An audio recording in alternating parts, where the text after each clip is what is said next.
வணக்கம். மதிமுகம் செய்திகள். இன்றைய முக்கிய நிகழ்வுகளை பார்ப்பதற்கு முன்னதாக தலைப்புச் செய்திகளை பார்க்கலாம். விசுவாசத்தின் உருவம் கட்டப்பானா, துரோகத்தின் உருவம் எடப்பாடி பழனிசாமி. விருதுநகர் தேர்தல் பரப்புரையில் முதலமைச்சர் மு.க.ஸ்டாலின் காட்டமான விமர்சனம். ட்ரம்ப் விடுத்த 48 மணி நேர காலக்கெடு ஈரான் நிராகரிப்பு. ட்ரம்பின் அச்சுறுத்தல் என்பது ஒரு பயனற்ற செயல் என ஈரான் அதிரடி. கூடுதல் பிரமாண பத்திரம் தாக்கல் குளறுபடி விவகாரம். 6 கோடி மதிப்புள்ள பிரச்சார வாகனத்தை சேர்த்து 410 கோடியாக திருத்தினார் தமிழக வெற்றி கழக தலைவர் விஜய். வாக்காளர் தகவல் சீட்டு விநியோகிக்கும் பணி 10ஆம் தேதி தொடக்கம். 17ஆம் தேதிக்குள் பணியினை முடிக்க தேர்தல் ஆணையம் அறிவுறுத்தல். சட்டமன்ற தேர்தலில் வாக்காளர் தகவல் சீட்டு விநியோகிக்கும் பணி 10ஆம் தேதி தொடங்குகிறது. தமிழ்நாடு, கேரளா, மேற்கு வங்கம், அசாம் ஆகிய 4 மாநில சட்டப்பேரவைகளுக்கும் புதுச்சேரி யூனியன் பிரதேசத்திற்கும் தேர்தல் தேதி அறிவிக்கப்பட்டது. தமிழகத்தில் ஒரே கட்டமாக ஏப்ரல் 23ஆம் தேதி வாக்குப்பதிவு நடைபெற உள்ளது. இந்நிலையில் தேர்தலை வாக்களிக்க வாக்காளர்கள் தகவல் சீட்டு விநியோகிக்கும் பணி 10ஆம் தேதி தொடங்குகிறது. வாக்குச்சாவடி நிலை அலுவலர்கள் வீடு வீடாக சென்று வாக்காளர் தகவல் சீட்டினை விநியோகம் செய்வார்கள். ஏப்ரல் 17ஆம் தேதிக்குள் விநியோகம் செய்யும் பணியினை முடிக்க அறிவுறுத்தப்பட்டுள்ளது.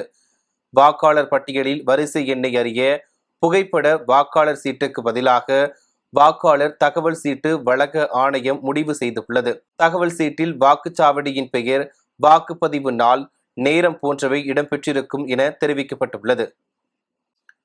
சட்டப்பேரவை தேர்தலில் பாஜக நட்சத்திர பேச்சாளராக பிரதமர் மோடி, அமித்ஷா மற்றும் 6 மாநில முதல்வர்கள் பட்டியலை தேர்தல் ஆணையம் வெளியிட்டுள்ளது. அனைத்து அரசியல் கட்சிகளும் தங்களது நட்சத்திர பேச்சாளர்களின் பெயர் பட்டியலை முன்கூட்டியே சமர்ப்பிக்க வேண்டும் என இந்திய தேர்தல் ஆணையம் அறிவுறுத்தியுள்ளது. தேர்தல் ஆணைய விதிகளின்படி தேசிய மற்றும் மாநில அளவில் அங்கீகரிக்கப்பட்ட கட்சிகள் அதிகபட்சம் 40 பேரையும், அங்கீகாரம் பெறாத கட்சிகள் 20 பேரையும் நட்சத்திர பேச்சாளர்களாக அறிவிக்கலாம் என தெரிவித்திருந்தது. அதன்படி திமுக நட்சத்திர பேச்சாளர்களாக முதலமைச்சர் மு.க.ஸ்டாலின், துணை முதலமைச்சர் உதயநிதி ஸ்டாலின், டி.ஆர். பாலு, கே.என். நேரு, ஓ. பன்னீர்செல்வம், எம்பி கனிமொழி, ஐ. பெரியசாமி, ஏவ வேலு, தங்கம் தென்னரசு, திருச்சி சிவா, ஆர். ராசா, மதிவதினி உள்ளிட்ட 40 பேர் கொண்ட நட்சத்திர பேச்சாளர்கள் பட்டியலில் இடம்பெற்றுள்ளனர். அதிமுக சார்பில் எடப்பாடி பழனிசாமி, கே.பி. முனுசாமி, விந்தியா, காயத்ரி ரகுராம், நிர்மலா பெரியசாமி உள்ளிட்ட 40 பேர் இடம்பெற்றுள்ளனர். தேமுதிக பொதுச் செயலாளர் பிரேமலதா விஜயகாந்த், சுதீஷ், விஜய பிரபாகர், தமிழக வெற்றிக் கழகம் சார்பில் விஜய் உள்ளிட்ட 20 பேர், மதிமுக சார்பில் வைகோ உள்பட 888 நட்சத்திர பேச்சாளர்கள் பட்டியலை தேர்தல் ஆணையம் வெளியிட்டுள்ளது. இதில் பாஜக சார்பில் 40 பேர் கொண்ட நட்சத்திர பேச்சாளர் பட்டியலை தேர்தல் ஆணையம் வெளியிட்டுள்ளது. இதில் பிரதமர் மோடி, ஒன்றிய அமைச்சர்கள் அமித்ஷா, ராஜ்நாத் சிங், நிர்மலா சீதாராமன் மற்றும் நைனா நாகேந்திரன், அண்ணாமலை, சரத்குமார், குஷ்பு, நமிதா, வைஜி மதுவந்தி ஆகியோருடன் 6 மாநில முதல்வர்களும் இடம்பெற்றுள்ளனர். புதுக்கோட்டை சட்டமன்ற தொகுதியில் போட்டியிடும் திமுக வேட்பாளர் மருத்துவர் முத்துராஜா தீவிர வாக்கு சேகரிப்பில் ஈடுபட்டார். 234 தொகுதிகளை கொண்ட தமிழக சட்டசபைக்கு ஏப்ரல் 23ஆம் தேதி ஒரே கட்டமாக வாக்குப்பதிவு நடைபெற உள்ளது. தேர்தலையொட்டி அனைத்து கட்சியினரும் தேர்தல் பிரச்சாரத்தில் தீவிரமாக ஈடுபட்டு வருகின்றனர்.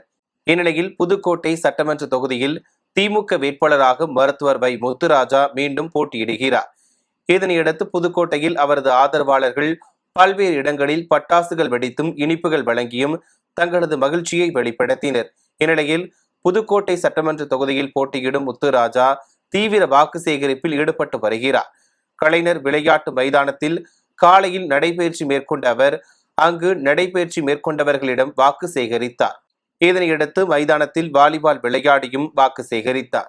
இந்நிகழ்ச்சியின் போது தெற்கு மாநகர கழக பொறுப்பாளர் வே. ராஜேஷ் மற்றும் கழக நிர்வாகிகள் உடன் இருந்தனர். தமிழக வெற்றி கழக தலைவர் விஜய் கூடுதல் பிரமாண பத்திரம் தாக்கல் செய்து 6 கோடி ரூபாய் மதிப்புள்ள பிரச்சார வாகனத்தை சேர்த்து அசையும் சொத்து 410 கோடியாக திருத்தினார். தமிழக வெற்றி கழக தலைவர் விஜய் பெரம்பூர் மற்றும் திருச்சி கிழக்கு ஆகிய 2 தொகுதிகளில் போட்டியிடுகிறார். பெரம்பூர் தொகுதியில் தனது வேட்புமனுவை தமிழக வெற்றி கழக தலைவர் விஜய் கடந்த 30ஆம் தேதி தாக்கல் செய்தார்.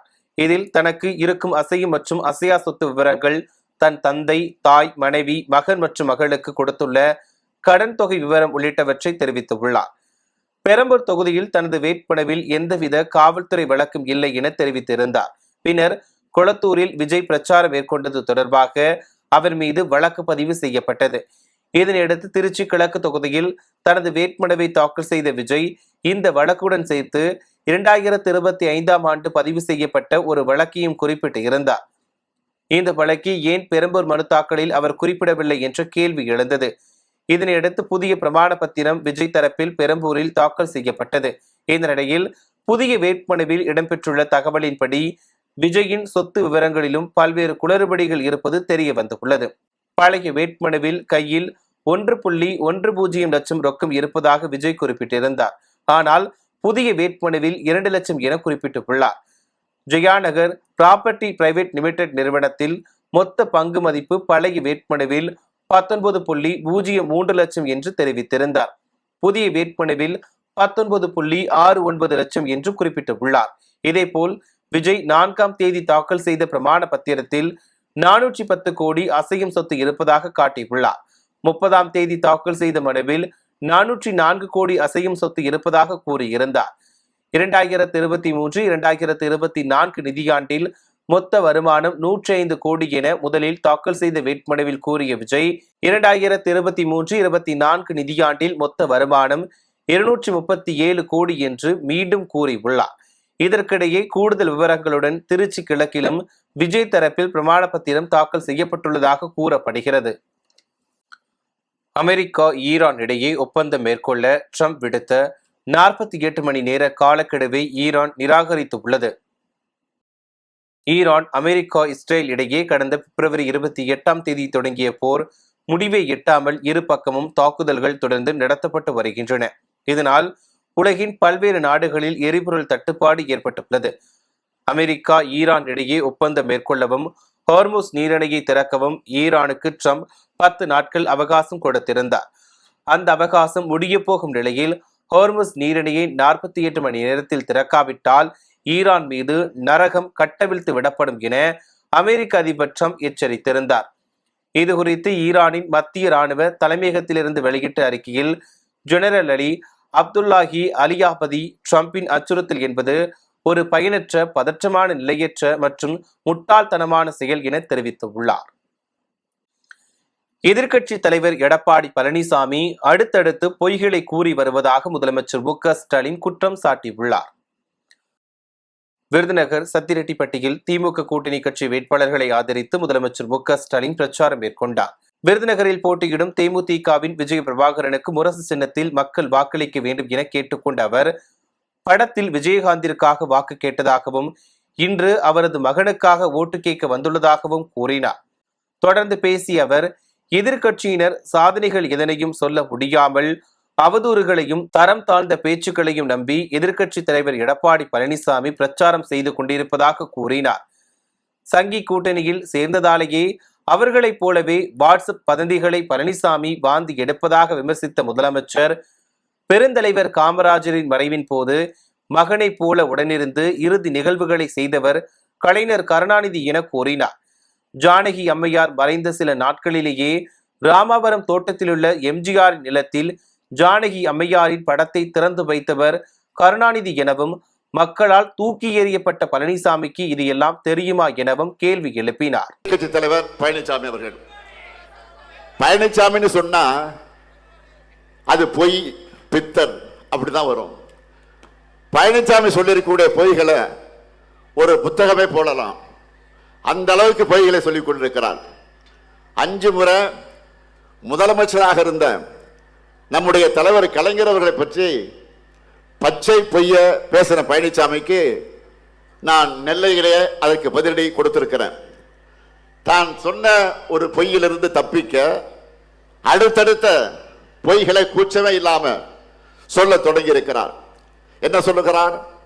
பெருந்தலைவர் காமராஜருக்கு நாம் இடம் தர மறுத்தோமா, அதேபோல அம்மையார் ஜானகி எம்ஜிஆர் அவர்களுக்கு இடம் தர மறுத்தோம்னு உளதை கூட்டி இருக்கிறார்.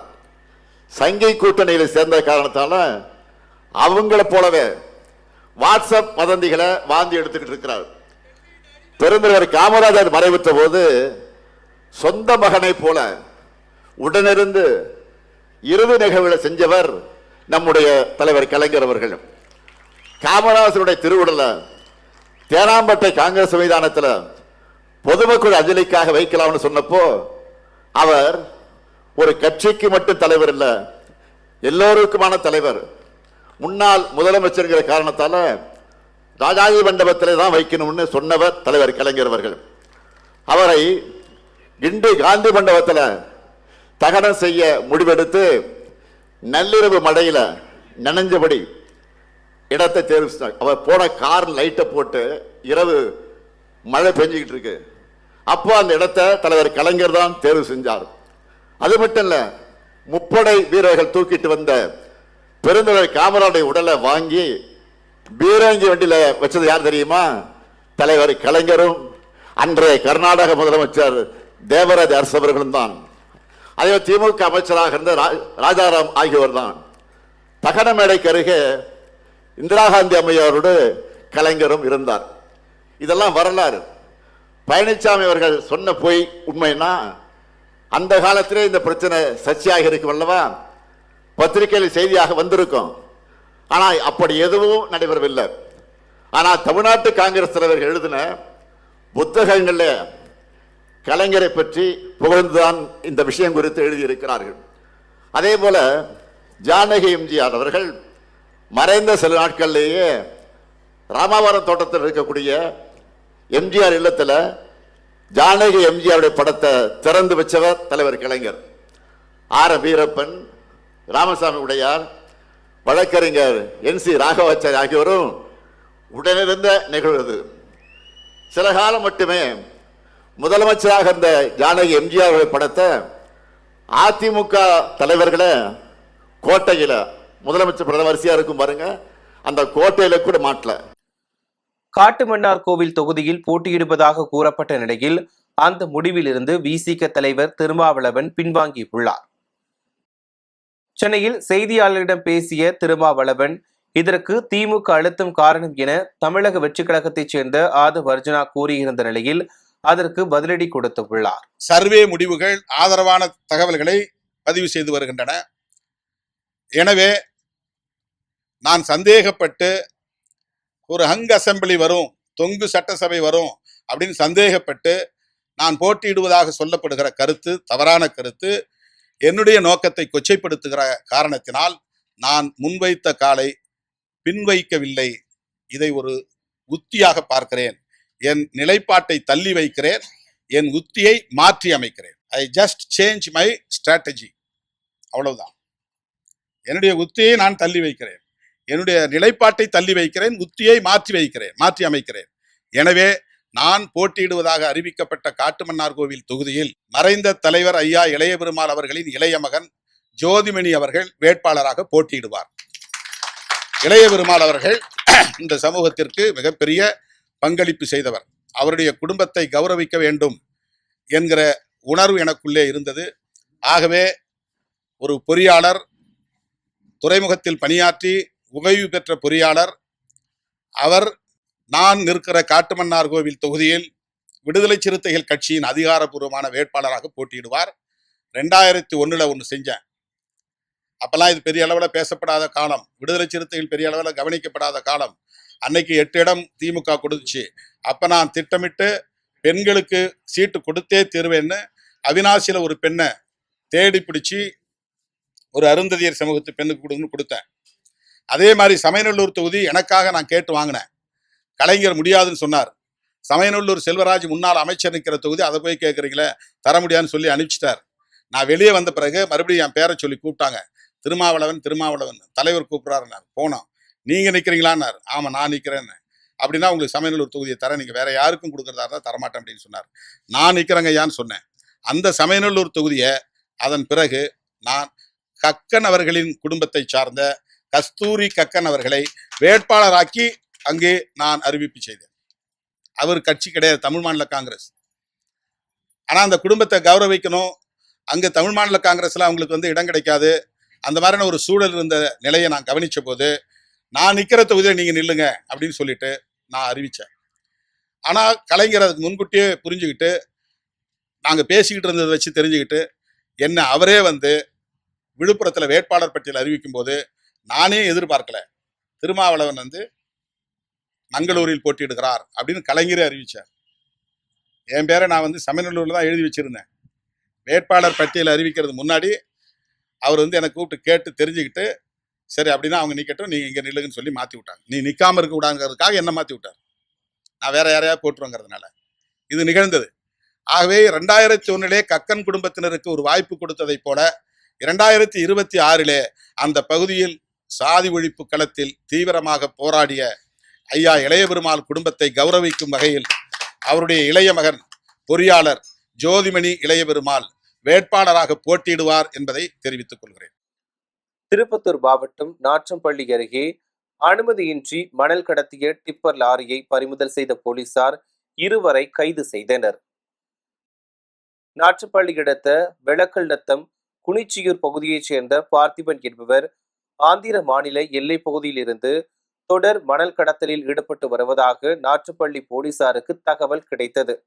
இந்த தகவலின் அடிப்படையில் தண்ணீர் பந்தல் பகுதியில் போலீசார் வாகன தணிக்கையில் ஈடுபட்டிருந்தனர். அப்போது அதிவேகமாக வந்த டிப்பர் லாரியை நிறுத்தி சோதனை மேற்கொண்டனர். இதில் மணல் கடத்தி வந்தது போலீசாருக்கு தெரிய வந்தது. இதனையடுத்து டிப்பர் லாரியை பறிமுதல் செய்த போலீசார் லாரி ஓட்டுநரான ஹரித்குமார் மற்றும் டிப்பர் லாரி உரிமையாளர் பார்த்திபன் ஆகிய 2 பேரையும் கைது செய்தனர். திருப்பத்தூர் மாவட்டம் வாணியம்பாடியில் போதை மாத்திரை பதுக்கி வைத்திருந்த 3 இளைஞர்களை போலீசார் கைது செய்தனர். திருப்பத்தூர் மாவட்டம் வாணியம்பாடி அருகே ரயிலில் போதை மாத்திரை கடத்தி வந்ததாக 6 பேரை காவல்துறையினர் பிடித்தனர். அவர்களிடமிருந்து 1300 போதை மாத்திரைகள் பறிமுதல் செய்யப்பட்டு கடத்தலில் ஈடுபட்ட 6 பேரையும் கைது செய்த போலீசார் அவர்களை சிறையில் அடைத்தனர். மேலும் இது தொடர்பாக காவல்துறையினர் நடத்திய விசாரணையில் பல தகவல்கள் வெளிவந்தது. அதில் கோயம்புத்தூர் பகுதியைச் சேர்ந்த அப்துல் காதர் என்ற ரோஹித், திருப்பூர் பகுதியைச் சேர்ந்த கௌரி சங்கர் மற்றும் சேலம் பகுதியைச் சேர்ந்த சங்கர்குரு ஆகிய 3 பேரும் போதை மாத்திரை விற்பனையில் ஈடுபட்டது தெரிய வந்தது. இதனையடுத்து வாணியம்பாடி நகர காவல்துறையினர் 3 பேரையும் கைது செய்து அவர்களிடமிருந்து 1600 போதை மாத்திரைகளை பறிமுதல் செய்தனர். 3 பேர் மீதும் வழக்கு பதிவு செய்த போலீசார் அவர்களை நீதிமன்றத்தில் ஆஜர்படுத்தி சிறையில் அடைத்தனர். தமிழகத்தில் சில மாவட்டங்களில் காற்றுடன் கூடிய மழை பெய்ததால் குளிர்ச்சியான சூழல் நிலவியது. வேலூர் மாவட்டத்தில் 103 டிகிரி வெயிலில் கொளுத்தியது. இதனால் மக்கள் மிகுந்த அவதியடைந்தனர். காலை முதலே அதிக அளவு வெயில் சுட்டெரித்த நிலையில் நேற்று மாலையில் திடீரென பலத்த காற்றுடன் 1 மணி நேரமாக மழை பெய்தது. சத்துவாச்சாரி, வேலூர், சேன்பாக்கம், கொணவட்டம் உள்ளிட்ட சுற்றுவட்டார பகுதிகளில் இதனால் குளிர்ச்சியான சூழல் ஏற்பட்டது. இதேபோல் குடியாத்தம் சுற்றுவட்டார பகுதிகளில் பலத்த காற்றுடன் மழை பெய்தது. இதனால் பொதுமக்களும் விவசாயிகளும் மகிழ்ச்சி அடைந்தனர். இதேபோல் தூத்துக்குடி மாவட்டம் கோவில்பட்டி மற்றும் சுற்றுவட்டார பகுதிகளில் பலத்த காற்றுடன் கூடிய இடி மின்னலுடன் கூடிய மழை பெய்தது. சுமார் 1 மணி நேரத்திற்கு மேலாக மழை நீடித்தது. கோவில்பட்டி நகர் மட்டுமின்றி காமநாயக்கன்பட்டி, நாலாட்டின்புதூர், சின்னமலை குன்று, இனாம் மணியாட்சி, பாண்டவர் மங்கலம், திட்டக்குளம் உள்ளிட்ட பகுதிகளிலும் பலத்த காற்றுடன் மழை பெய்தது. தருமபுரி மாவட்டம் பாலக்கோடு தொகுதியில் போட்டியிடும் திமுக வேட்பாளர் முன்னாள் எம்பி செந்தில்குமார் தனது வேட்புமனுவை தாக்கல் செய்தார். பாலக்கோடு சட்டமன்ற தொகுதி திமுக சார்பில் முன்னாள் எம்பி செந்தில்குமார் போட்டியிடுகிறார். இதனையடுத்து கூட்டணி கட்சியினருடன் பாலக்கோடு பேருந்து நிலையத்தில் உள்ள தலைவர்கள் சிலைக்கு மாலை அணிவித்து மரியாதை செலுத்திய அவர் வட்டாட்சியர் அலுவலகம் வரை ஊர்வலமாக நடந்து சென்று பாலக்கோடு தொகுதி தேர்தல் நடத்தும் அலுவலரிடம் வேட்புமனுவை தாக்கல் செய்தார். தொடர்ந்து சட்டமன்ற தேர்தலில் போட்டியிடுவதற்கான உறுதிமொழியை ஏற்றுக்கொண்டார். இதில் திமுக தருமபுரி மேற்கு மாவட்ட செயலாளர், முன்னாள் அமைச்சர் பி பழனியப்பன் உள்ளிட்ட பலர் கலந்து கொண்டனர். புதுக்கோட்டை மாவட்டம் ஆலங்குடி அருகே கோவில் திருவிழாவை முன்னிட்டு 4ஆம் ஆண்டு மாட்டு வண்டி பந்தயம் நடைபெற்றது. பந்தய போட்டியில் புதுக்கோட்டை, தஞ்சாவூர், திருச்சி உள்ளிட்ட மாவட்டத்தில் இருந்து பல்வேறு பகுதிகளில் இருந்தும் ஏராளமான மாட்டு வண்டி உரிமையாளர்கள் மற்றும் சாரதிகள் கலந்து கொண்டனர். இதில் 3 பிரிவுகளாக மாட்டு வண்டி போட்டிகள் நடத்தப்பட்டது. பெரிய மாடு, சின்ன மாடு, தேன்சிட்டு மாடு, பூஞ்சிட்டு மாடு உள்ளிட்ட பிரிவுகளில் மாட்டு வண்டி போட்டிகள் நடைபெற்றது. எல்லைக்கோட்டிலிருந்து சீறி பாய்ந்த காளைகளை சாரதிகள் சாதுரியமாக ஓட்டிச் சென்று வெற்றி பெற்றனர்.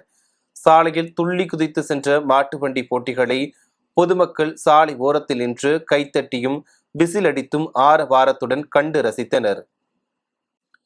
எம்ஜிஆர் தொடர்ச்சியாக 3 முறையும், ஜெயலலிதா தொடர்ச்சியாக 2 முறையும் முதல்வராக இருந்து சரித்திரம் படைத்துள்ளதாக முன்னாள் அமைச்சர் கடம்பூர் ராஜு தெரிவித்துள்ளார்.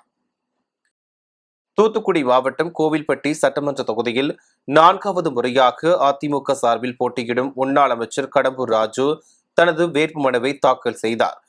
அதிமுக கட்சி தேர்தல் அலுவலகத்திலிருந்து மேல தாளங்கள் முழங்க சுமார் 5000 பேருடன் ஊர்வலமாக சென்று கோவில்பட்டி சார் ஆட்சியர் அலுவலகத்தில் வேட்புமனுவை தாக்கல் செய்தார். அப்போது மாற்று வேட்பாளராக அவரது மனைவி இந்திரா காந்தி வேட்புமனுவை தாக்கல் செய்தார்.